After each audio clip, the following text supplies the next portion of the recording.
Last में हम इधर के उठावले बने।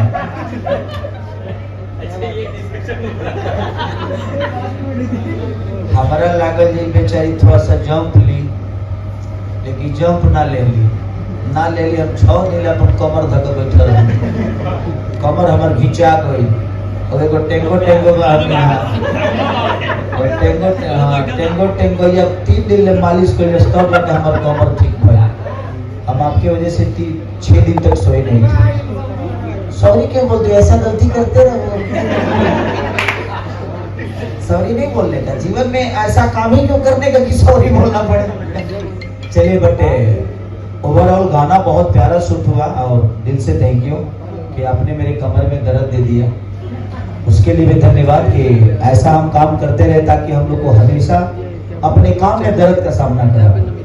तो दिल से धन्यवाद। और ये आरजे फिल्म पे, आरजे म्यूजिक पे रिलीज हुआ है, तो आप लोग आरजे म्यूजिक को सपोर्ट करिए, प्यार करिए, सब्सक्राइब करिए।